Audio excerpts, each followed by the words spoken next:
प्रातः काल मुनिराज से बोले, राजकुमार आप एक निर्भय करें, हम हैं पहरेदार। प्रातः काल मुनिराज से दोनों राजकुमारों ने बोला, श्री रामचंद्र ने, आप एक निश्चित होकर निर्भय होकर यज्ञ करें, निश्चित होकर के हम यहाँ पहरेदारी कर रहे हैं, आपको कुछ नहीं होगा।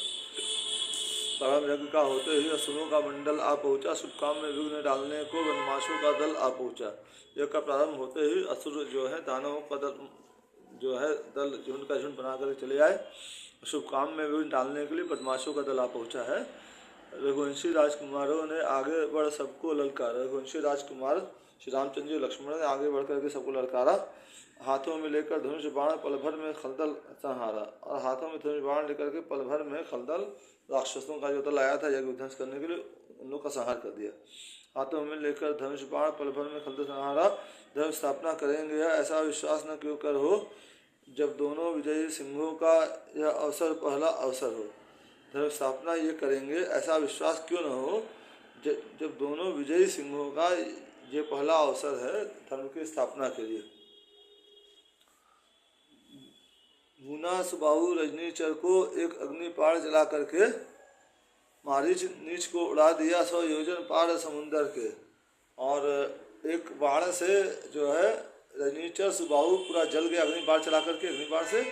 और मारीच को एक बिना फर का बाण मारा, वो 100 योजन पार जो है समुद्र के पास जाके गिरा। बन गया वो वन गुलशन की तरह खारों से खाली चमन हुआ। और वो जो वन है वो एक सुंदर बगीचे की तरह बन गया। और खारों यानी जो है कंकड़ पत्थर और जो है असुर है निशाचर हैं भूत प्रेत से खाली हो गया। हे राजकुमारों सुखी रहो, यह ऋषि के मुख से वचन हुआ, यह खास मुबारक मौका था, यह भाव विचित्र प्रभु का था। और ऋषि विश्वामित्र जी जो है फिर राजकुमारों दोनों श्री रामचंद्र जी लक्ष्मण जी को आशीर्वाद देने लगे कि तुम लोग सुखी रहो। ये वचन उनके मुंह से निकला। ये खास मुबारक मौका था, मतलब ये बहुत अच्छा समय था। यह भाव विचित्र प्रभु का था। और ये सुन करके प्रभु का के हृदय में दिल में बहुत अच्छे विचार आए, विचित्र भाव आ गए। वह झुके हुए थे नीचे को और सर पर हाथ गुरु का था। और श्री रामचंद्र जी जो है गुरु शांत के चरणों में झुके हुए थे और उनके सर पर गुरु का हाथ था, शांत जी का हाथ था। अगले दिन मुनि को मिला यह सुंदर संदेश, धनुष महोत्सव के लिए बुला रहे मिथिलेश। अगले दिन मुनि को एक सुंदर संदेश आया कि धनुष महोत्सव के लिए मिथिलेश यानी महाराज जनक जो है मिथिलापुरी बुला रहे हैं। समाचार सुनकर लगे चलने जब मुनिनाथ, प्रेम विवश चलते समय लिया इन्हें भी साथ। समाचार सुन करके जब मुनिनाथ विश्वामित्र जी मिथिला जाने के लिए उद्यत हुए तो प्रेम विवश उन्होंने इन दोनों राजकुमारों राम लक्ष्मण जी को अपने साथ ले लिया। चलते चलते वह जगह मिली साया न जहाँ दिखलाती थी, जिस तरफ निगाह उठाते थे रेती ही नज़र में आती थी। चलते चलते एक जगह ऐसी आई जहाँ की आदमी अपना परछाई भी नहीं देख पा रहा था। जिस तरह निगाह पड़ती थी रेत नजर आ रही थी। एक शिला पड़ी है रास्ते में, बाकी हर सुसन्नाटा है। मुस्कुरा के पूछा रघुवर ने, गुरुदेव यह अचरज कैसा है। एक शिला जो है वहाँ रेत में पड़ी थी और हर तरफ सन्नाटा था। मुस्कुरा कर रघुवर श्री रामचंद्र जी ने जो है गुरु विश्वामित्र से पूछा कि ये अचरज कैसा है, ये शिला कैसी पड़ी है।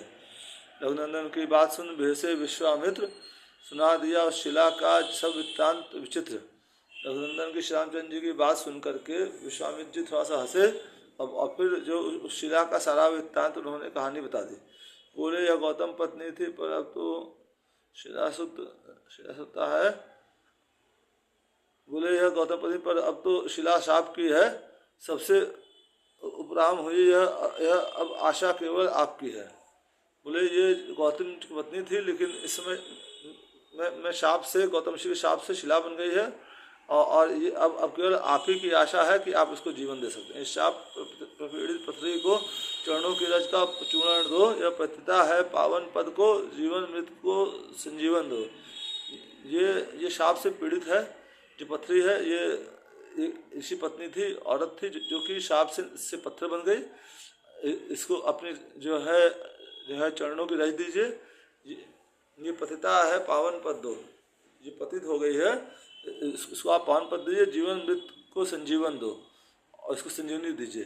तो प्रसन्न रघुनाथ ने दिया चरण को धार, पगरज लगते ही हुई पावन गौतम नार।